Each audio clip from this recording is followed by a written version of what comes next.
This is our before and after picture, and what you can see on this side is that she's laying down. She doesn't have the strength to sit up on her own. Also, her hair is light, it almost turns a blonde color when there's a lack of nutrients. Her skin is breaking away, and just her overall, obviously the look of her. And then this is one box, or 7 weeks later, of Plumpy Nut. You'll see, first of all, she's sitting up by herself. She obviously looks more happy. Her skin color has changed, her hair color, and everything about her has changed to the point that she's almost not recognizable except for this little braid sticking out of her head. So I put this picture next to where the boxes come out on the production lines, because to me every box represents this transformation, and it's important for us to remember that fact every time one goes past the window. Edesia was set up with the mission to treat and prevent malnutrition, and malnutrition is an enormous problem that's killing up to 3 million children a year, and that's something that's completely preventable, and we can do something really quite simple to solve that. To see that there were children dying from something that you didn't need to be a doctor in order to figure out why. We didn't need any research to figure out what the cure was to malnutrition. It's food. And that was such a simple concept that as a mother I could understand that must be devastating to lose a child over something so simple. In 2009 it was just the two of us, and now we're 75 people, which is really exciting. So this is really a paste, so it's like this, right? And it's soft, and there's a couple benefits to the paste, right? It's shelf stable over a long period of time. It's not gonna melt or decompose or it's not gonna degrade, and it can also be eaten very easily by a small child.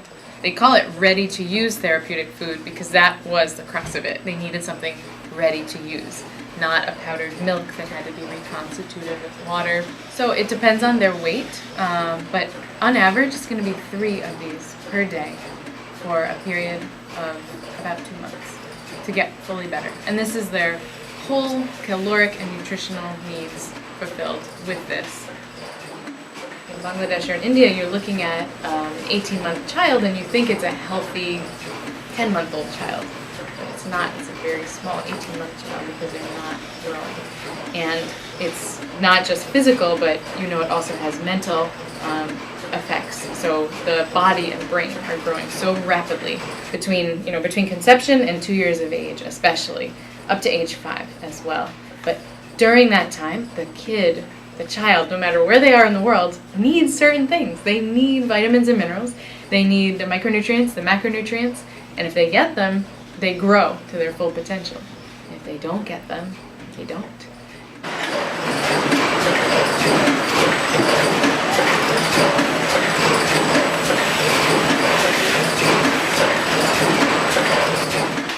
You know a crisis is coming, there's a risk, there's a famine, there's a conflict that is leading to food insecurity. It's coming, it's predicted, and yet it's very hard to raise funds and raise attention for something before it becomes dire, before it's a famine, before kids are starving, people are dying. So that's the hardest thing. So sometimes we're here, ready and able, and yet the funding hasn't come in yet. I think one of the most exciting things for me is that we will have more ability to surge and really, when there are big needs, really expand to meet those needs and have it quickly and have it ready. The biggest thing is that we shouldn't ever have to say, no, we're booked, we're busy. We should always be able to say, yes, this is a need, yes, we can answer it. When do you need it by? The new facility is about 5 times bigger. So that's one thing. It gives us more space, it gives us more ability to grow. Additionally, we'll have a whole warehouse activity that we really don't have right now. We'll be doing our own warehousing. We'll have a research and development line, as well as an R&D kitchen, which is huge, to allow us to continue to optimize and improve. And we'll also have a much more robust quality laboratory. And last but not least, bigger space for students and visits. Because even in this facility, we have tours at least every week. People from all walks of life could be the Girl Scouts, it could be the Rotarians, it could be anybody. But that's also a really important part of what we do as a nonprofit, is to spread awareness and attention and get people involved and get people realizing from little Brody right here, we are shipping to almost 50 countries around the world, and we're impacting millions of children. We've coordinated a lot of shipments to well over 40 countries since we started here. I feel very proud to say I have a fingerprint in every shipment that have actually gone out. We are projected to ship over 400 this year, and we are actually very close to hitting the 400 mark. And we're in November. We still have a lot of shipments scheduled to go out. When Edesia ship product from here to these locations that we always ship to, we don't just put it in the vessel and assume it's going to get there. We follow through and make sure that these deliveries are in line with their expected receiving dates, and make sure that it gets to their storage depots, and then we go to the next shipment. I am a Sierra Leonean that left Sierra Leone during the wake of the Civil War. Life living in our country during that crisis was just unbearable. You're worried about whether you're going to wake up to see another morning. You know, I can't really think of anything better to do with my life than to really be part of an organization that works towards feeding kids that are severely malnourished, that works towards really changing the scope of malnutrition around the world. Because I remember how malnourished I was myself when I first arrived in this country. And this is what keeps me up at night. This is why I come to work every day knowing that my goal is not to ship 10 containers when I know I can ship 30.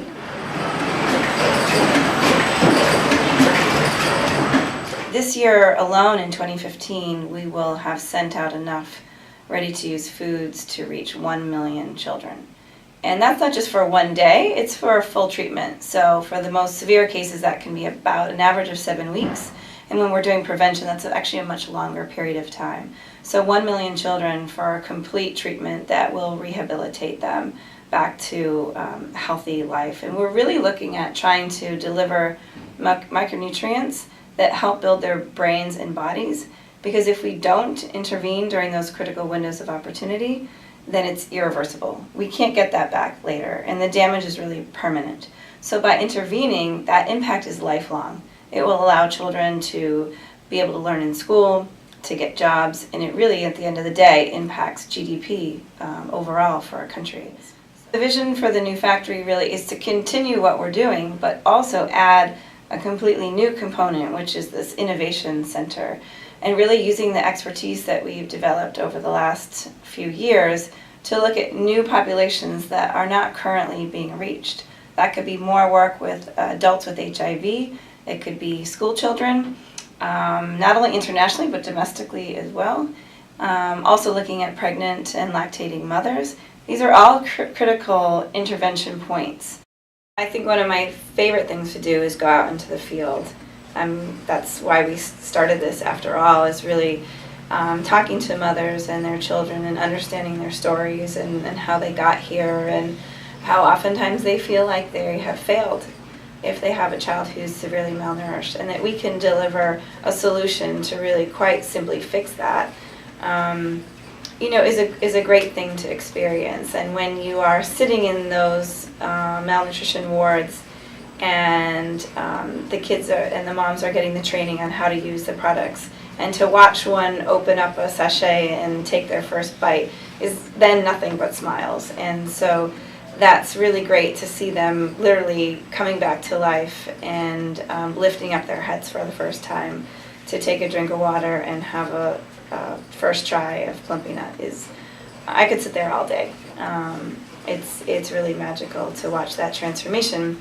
And when the kids come back a couple weeks later, you really can't even recognize them. So I'm always looking for a little earring or a little braid or something that shows me that was the same kid who was here before. Because their whole their face, their eyes, everything about them is almost unrecognizable, which is really an incredible thing to witness. Sometimes you wonder why the mothers have such large families and why they have so many children. And really the very simple answer is they know that they're going to lose a few of those. And that's a concept and a thought that probably we can't even understand what that must be like, to know in advance that this is possible, that you could lose 2 or 3 of your children. And but that's a harsh reality, and what I would like to see is a world where those mothers don't have to go through that heartache.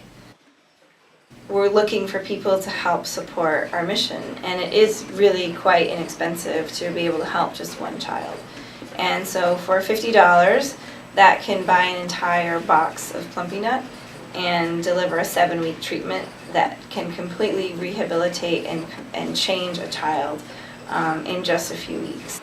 You know, we really need supporters to be able to help us carry out our mission. And we're working around the clock 24 hours a day to get as much of this out into the field as we can.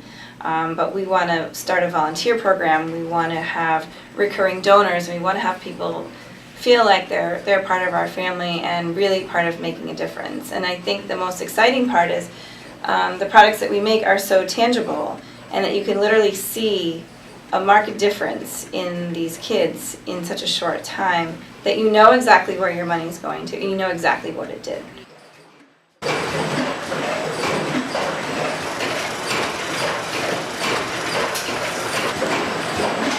Always checking that the seals are sealing well. We're checking that the dates are printing properly, and also just checking the weights that they're 92 grams.